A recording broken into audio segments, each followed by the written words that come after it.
Hey guys, it's David here. I thought I'd do a video about the recent Ravi Zacharias scandal, which has shocked the world of Christendom, me included. As some of you might know, Miller and Martin, the independent law firm hired by RZIM, concluded their report earlier this month, and the evidence they found was pretty damning towards Ravi Zacharias and his ministry.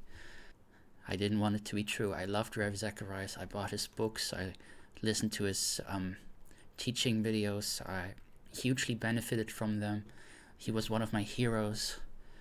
And to learn this is truly devastating. So what we're going to do in this video is go through some of the evidence and then answer some questions about them, and then talk about how to deal with a situation like this when one of our heroes disappoints us so dramatically.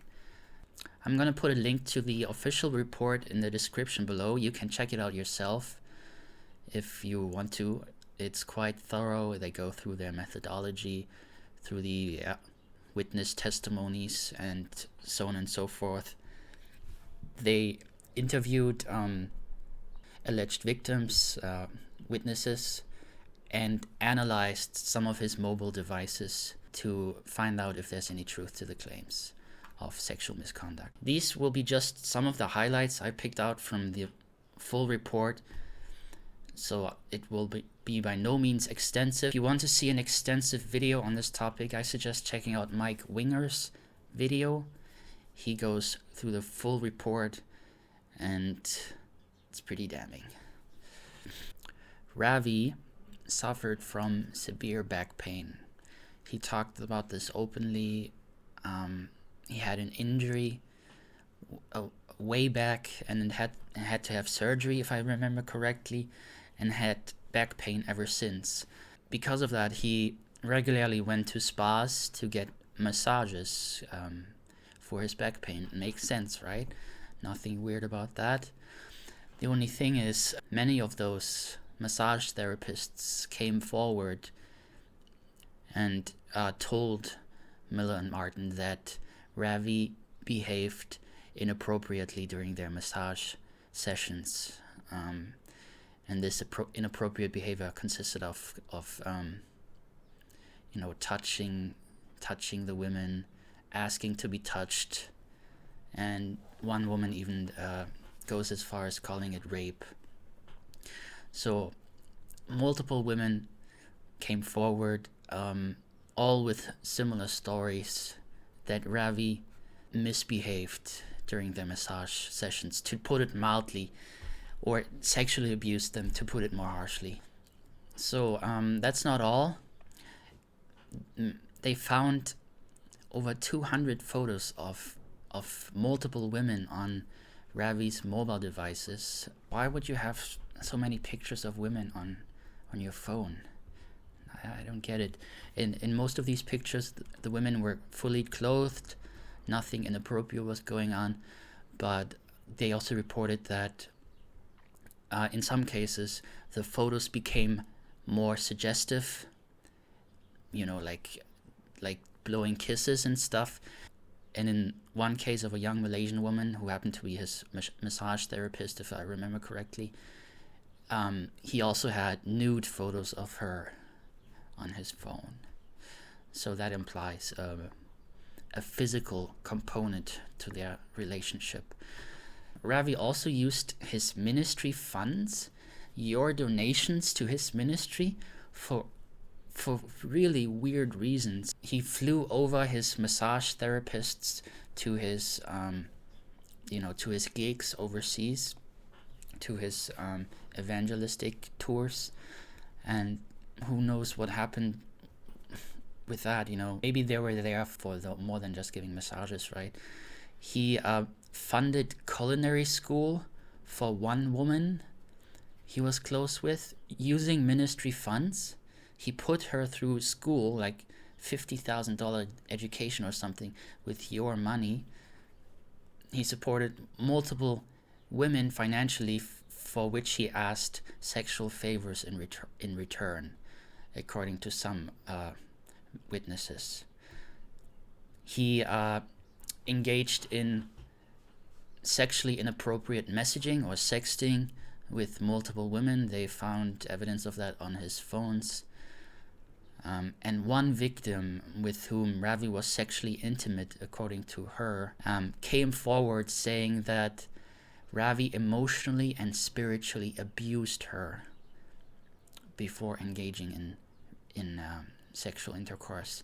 He told her that she was God's reward to him for living a faithful life. He also pointed to figures in the Bible who used to have more than one wife to justify his behavior, and he told her to pray with him before committing adultery, essentially. Like I said, that's not all. That's just barely scratching the surface. If you want to read the full report or watch Mike Winger's video.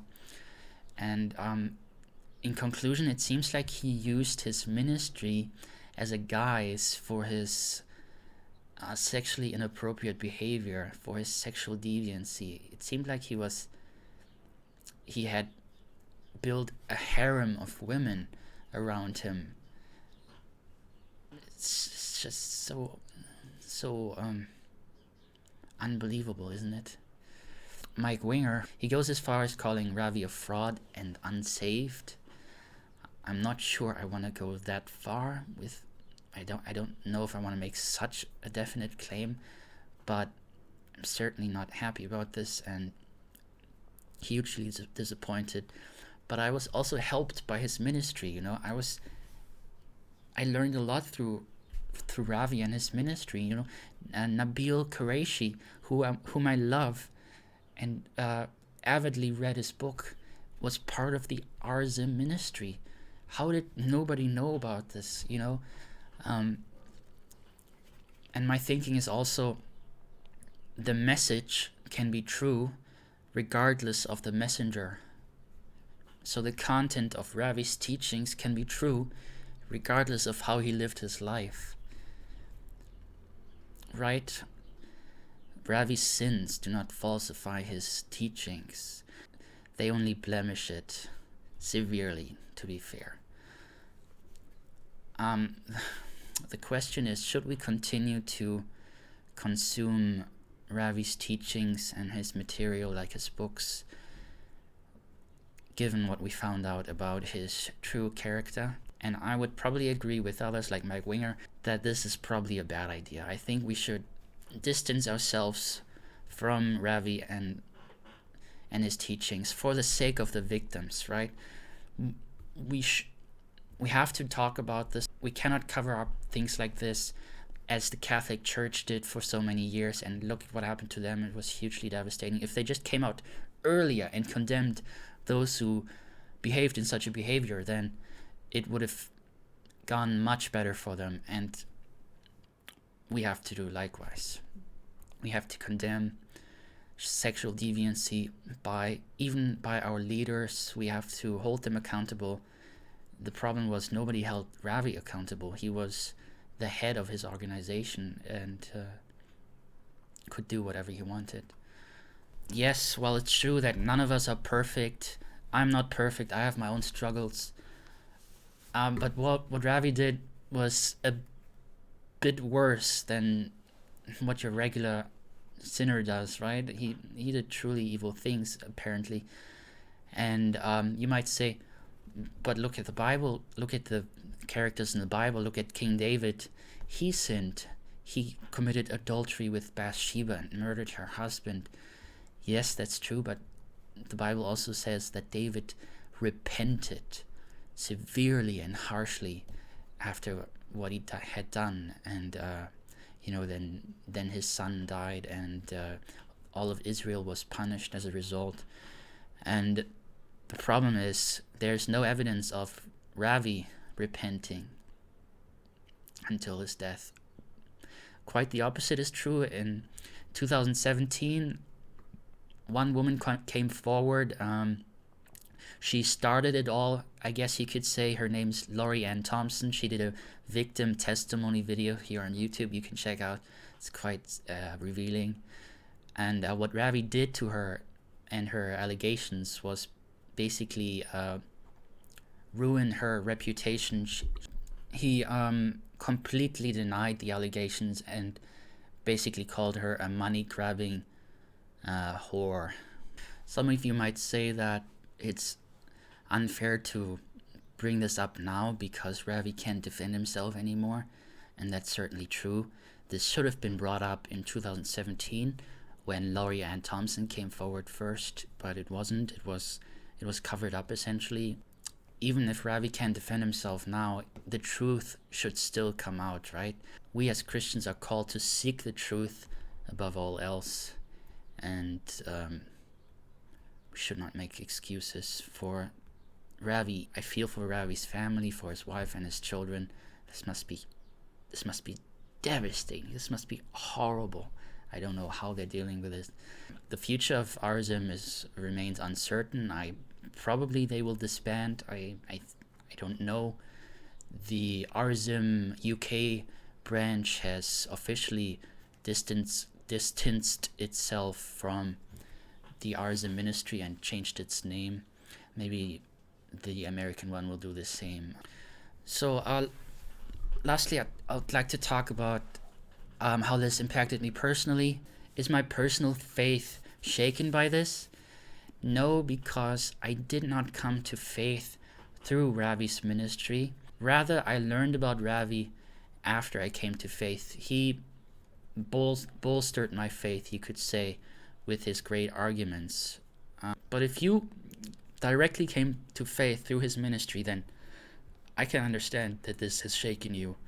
But I would like to say to you that people will always disappoint you. None of us are perfect, but Jesus is. Jesus remains the perfect, sinless Lamb of God who is your friend and your brother and your Lord and your safekeeper. And if people hurt you and disappoint you, just come back to Jesus Christ and look upon him, the perfect example of godly character. Okay, that's pretty much it for me. This is a sobering topic, I know, but I think as Christians we have to deal with this. We cannot sweep it under the rug. We have to talk about it openly for the sake of the victims and for the sake of our critics. Thank you for watching, and God bless.